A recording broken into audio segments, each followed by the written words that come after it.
Welcome to Notepad. I'm your host, Ibrahim Sani. Yesterday, Value Partners Asset Management Islamic ETF called VPDJ Sharia China A Series 100 ETF listed on the Bursa Malaysia. They are investing in China A shares and they are focusing more on onshore stocks. And this is, on a personal note, I'm very excited about this. I'm very excited about China. I'm very excited about ETFs. And quite frankly, I want to shop around other than the US and other developed markets. So we just want to understand this product a little bit better. Joining us is Value Partners Malaysia MD or Managing Director, Duraini Baharudin. Thanks for coming back on the show. And I'm very excited for you guys. We've seen how this was launched on the 12th of July, and after listing yesterday, it must have been a very busy day for you.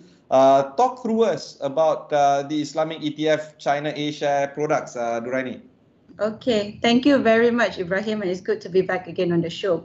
So yes, yesterday our ETF, the VPDJ Sharia China A100 ETF, was listed on the Bursa Stock Exchange. We were very happy. The listing event was graced by not just our chairman, Datuk Sri Chia Cheng Hai, but also the chairman of Bursa and the CEO of Bursa, Tan Sri Wahid and Datuk Umar Swift. So it goes on to show that the Malaysian market was really welcoming this product. So essentially, this is an ETF, and I think just to share again to the public, in case there's still some confusion, what is an ETF? An ETF is essentially a fund, just like your unit trust fund, but instead of it being off the market or accessed via agents, you can actually just buy it on the exchange. And the price is actually determined by supply and demand on the exchange, and also by the movement of the underlying security.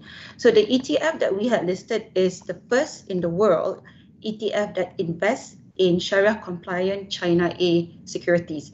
And that is a very big, very big move by Value Partners, simply because we wanted to be ahead of the market when it comes to issuing China solutions, China investment solutions for investors. So we're starting out in Malaysia first with a ringgit trading class at MYR, so you can buy it off the exchange easily using your CDS account, using digital brokers or your traditional brokers. Also, our product will be available, as we've announced last week, in collaboration with Wahid Invest, which is the first Sharia robo-advisor in Malaysia and probably even in the world. So that's what our ETF is. And the ETF, when you buy our ETF, you actually have exposure to the top 100 stocks in the Dow Jones Islamic China Market Index. Now, these 100 stocks, we have already screened them based on sector to make sure that they comply with the Sharia, their sectors that are permissible under Sharia principles, and also quantitatively, which means that we ensure, based on the quantitative tests, that the companies, they meet certain criteria when it comes to debt over assets and cash over assets. And what this actually means is that these 100 companies are high quality companies, sustainable in its business, which means that its investment potential for investors in Malaysia is sustainable and long term. If you look at the charts, there is an ongoing correction that is currently happening, not just in China, but around the global markets as well. And we want to understand the timing of entering such a market from the point of the investor. What would be some of the ideas that you can share with us when it comes to investing during a pandemic? Okay, so I think I'll start first with this pandemic. China this is probably the few opportunities or windows that you will see in which you will see kind of like a correction in the valuation of the China market. Now, why do we say that? Is that we're in the middle of a pandemic, rightly you pointed out, Ibrahim. But during this pandemic, from February last year up till now, there's only one economy last year that produced positive GDP, and that was China at about 2.2%. And then moving on for 2021, whilst everyone is still struggling with COVID-19, China is forecasted to grow at 8.4% by the IMF and 8.5% by the World Bank. Now, they are the first country to get into the crisis, recognize the crisis, and get out of the crisis. Now, why is there this ability for them to move ahead of the market? It's the understanding, first and foremost, by a lot of Asian countries in the recent decade of the impact of a virus or a pandemic.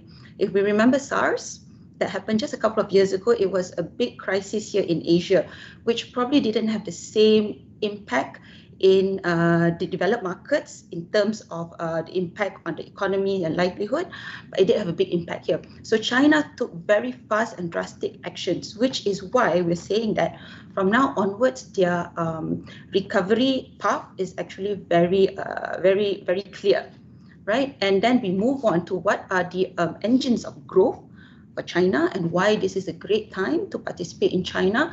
We are looking at an economy that is supported by 1.4 billion population, out of which, Ibrahim, 350 million are actually middle income earners. So middle class earners, they are the ones who are buying all the consumer goods, right? Or your Louis Vuitton or your phones and so forth. There's 350 million of them currently, which is actually bigger than the size of the US population, in fact, 1.5 times. Now, we also expect this group to grow to 500 million by 2025. So that is larger than the US economy in the population of the US in total. So that is what will be driving demand for China. And China, historically, as you know, has been seen as an investment, a country that focuses on investment-led growth. And they have been shifting that of late, right? So we see that GDP is driven largely by consumer growth. So this is what we see in the composition of the benchmark that we have chosen for our ETF, which is the Dow Jones Islamic Market Index. And we think that with this selection that supports the economy of China is what exactly our investors in Malaysia will benefit from. Now, what are some of the concerns that we have seen coming out from the market is largely on this week, on the regulatory crackdown when it comes to probably technology and also education sector. So I think this is where there's probably a misconception that in China there is a need for them to control growth, which is not exactly the case. We are still bullish on the China market, although regulatory uncertainty shows that naturally there is a regulatory catch-up for Chinese companies which have been operating in a lax regulatory environment. At the same time, China really wants a greater oversight of foreign capital in its companies. So most of these targeted companies that has been impacted this week are traded in the offshore market. So for offshore market is the H shares, the ADRs and so forth. And our index, our ETF instead focuses on the onshore market, which is the stocks that are listed on Shenzhen and Shanghai Stock Exchange. So there's a very clear distinction as to the kind of control or oversight, not control, oversight that China wants to put on the market, on the companies, and we don't look at this as a negative, but naturally in the near term there's a bit of headwinds over uncertainty, but we do expect that this is a very short-term risk, and in the medium to long term the growth prospect of China remains stable. You were using a very key phrase just now, which is a regulatory catch-up game. And I think nobody would disagree with you that the regulatory risk is going through some form of development as well. Do you think that because the regulatory catch-up game is still being in place, it still provides some form of regulatory risk for investors to come in? I know you made the distinction between offshore and onshore. I know that you were mentioning that the element of oversight is not to curb growth, but to provide greater regulatory oversight or control. But that catch-up game, is that a cause for concern for potential investors? So I think this thing about regulation is actually not just exclusive to China. All countries, all different jurisdictions have their own way of regulating capital markets. For instance, we saw maybe about 10 years ago, 7-8 years ago, when FATCA was first introduced worldwide. And that's the tax regime in which the US wanted to identify US taxpayers all over the world and source of monies and so forth. So would one have said that that would have stifled, I suppose, growth? No, but it was just part and parcel of evolution of capital markets and regulatory frameworks. There is no one perfect regulatory framework for a certain sector or a certain industry or even a certain country. It will actually evolve based on the needs of that country at any given point in time. So if I bring this back, to the education sector, for instance, what was really targeted, like I said, was actually the private tuition. The private tuition in which, like we said, evening classes, 1 hour learning maths, those are the targeted sector because it runs the risk of over-exploiting the needs of the public. So, and this is probably something that wasn't apparent 10 years ago, but 10 years later, it needed a bit more oversight. And this would be the same in probably countries even like Malaysia, the US.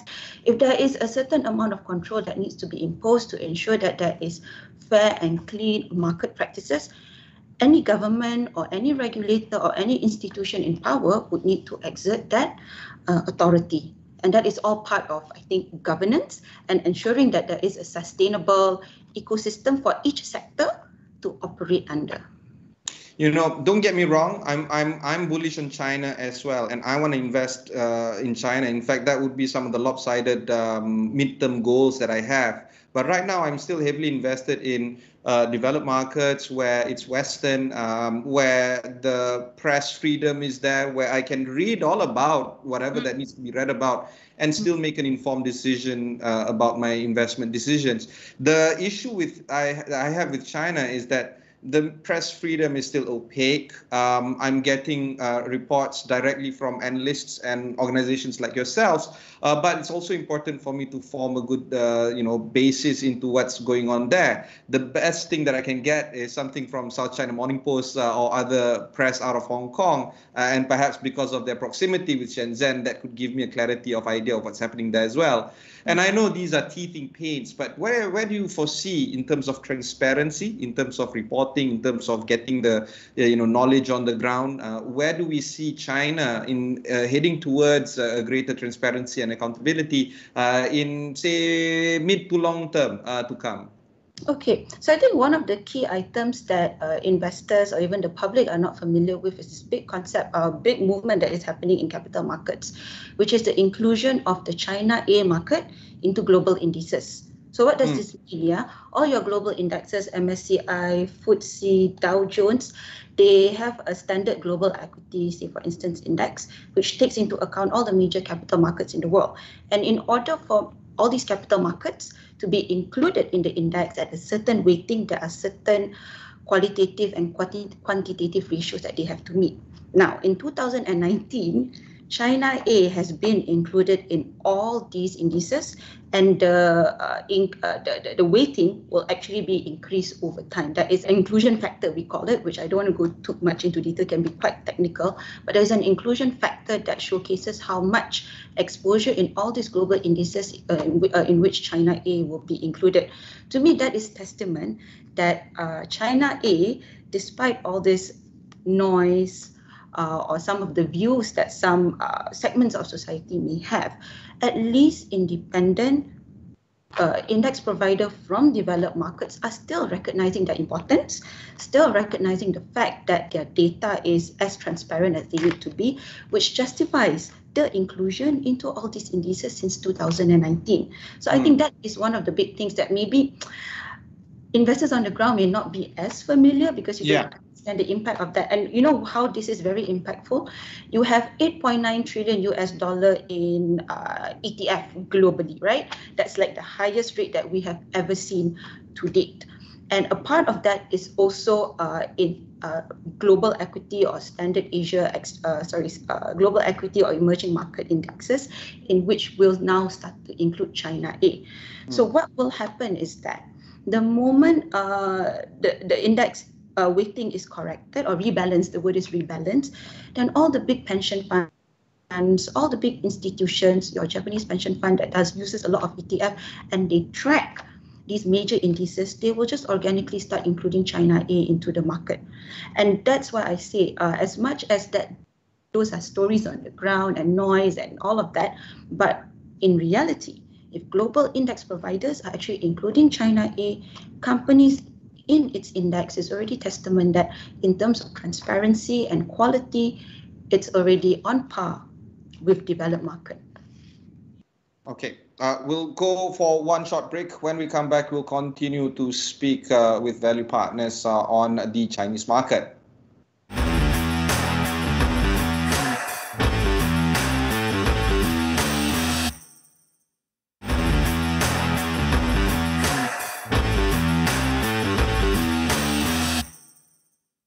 Thanks for staying on with us. I have with me Value Partners Malaysia's Managing Director, Duraini Baharudin, speaking about not only the China market, but the product itself. They have listed their Islamic ETF on Bursa Malaysia yesterday. You were talking about the big consumer base in China. There is this interesting factoid that we need to speak about, which is, of course, the Chinese population having passports as well. There's over 200 million apparently Chinese middle-income earners having passport. That market alone is as big, if not bigger, than America as a population. Yeah. So you have a market as big as America moving around, the globe. And hopefully, when the pandemic is contained and we're learning how to live with the pandemic, we're looking at the Chinese consumer consuming not only the A shares in China, but of course all the other market around the world as well. But there is one element that I want to ask you, which is, of course, the correlation between the market of China A shares and other equity markets. It seems like the correlation is low. I'm not a investing professional like you, but is it good that there is a low market correlation between China A shares with that of other equities around the world? Maybe you can help me with that. Definitely. Okay, you are right to point that out, that the correlation between China A market and other developed markets are actually very low. So we do have our study that demonstrates this. So China A shares in terms of correlation to global equity, and global equity is made up of largely developed markets. It's at about 0.49. And US equity is also at 0.47 because US equity and global equity, they're highly correlated. And China A shares against Malaysia equity is 0.39. So that is how low the correlation is. And yes, if you look at the basic concept of investment and diversification of your portfolio, that is the kind of correlation that you need to look for, i.e. low correlation between your stocks or your investment selection versus the other investment selection. So that point that you made is very accurate and very apt, and it's very important that we understand this impact. So when we look at, I'll bring it back to the typical Malaysian investor. Yeah, you either would have all your money or most of your money. I say typically, I'm not talking about the high net worth who are very exposed to private banking all over the world. Typical investor would have an investment book highly concentrated in Malaysian equities. Very good option for many years, simply because we have good companies on the stock exchange. Our banks, our CPO companies are all very good and strong companies. Or alternatively, they'll be invested in a lot of unit trust products. And unit trust products, we all know that they serve a certain objective. You have either a Malaysia equity exposure or outside of Malaysia. So the foreign exposure of unit trust has started for the past maybe 10 to 15 years. I think they've started issuing a lot more unit trust that invest in foreign securities. So this is your typical Malaysian investor. So when we look at the foreign products available in Malaysia, it is still highly traditional in a sense that it is highly exposed to either global equity or Asia ex-Japan or emerging markets. Those are pretty much the standard buckets that we break it into, or even ASEAN for that matter. Now, what do all these regions have in common between themselves? So for instance, global equity are a group of countries that pretty much mirror each other's movement and performance. In the event that there is some weakness in your portfolio, you need to be able to search for alpha in other markets, or you need to search for, you need to manage your risk by being exposed to other markets. And that's why it's very important to identify what are some of the markets with low correlation to your core portfolio. And like I mentioned, the ones I mentioned just now, Malaysia equity, global equity, Asia ex-Japan, those are the typical core portfolio of an investor in Malaysia. So there are other markets that has low correlation with high alpha as well. China A being one of them. India, doesn't sound like a sexy market, but it's actually very vibrant. Bangladesh is actually a very vibrant exchange as well. GCC and Latin America, these are very vibrant markets, but accessibility is very difficult. Why? Because of course there are banking rules, there are capital market rules, and so forth. So in order for investors to tap into these other markets to manage the diversification of their portfolio, so I bring it back to what we think is the best way is naturally to tap into ETF. And that's how the correlation between China A or any other market, or Malaysia and any other market, that is how you actually leverage on it. Thank you very much, Duraini. That was a very enlightening conversation with Value Partners Malaysia's Managing Director, Duraini Baharudin. They have just recently launched the VPDJ Sharia China A Shares 100 ETF. Final question, why is it VPDJ? What's with the acronym? Yeah, VP is Value Partners, DJ is Dow Jones. So that's one of the ways to ensure that investors know that the underlying index that we have selected is a high quality and identifiable index. So Dow Jones, DJ is the short form for Dow Jones. So we are very proud to be the first client of Dow Jones to request for a customized index for China A Sharia. And we hope that investors in Malaysia and all over the world will also benefit from it. If you've missed any part of this interview, just head on to astroawani.com, look for Notepad, look for Value Partners as well. Until then, thanks very much for watching and goodbye.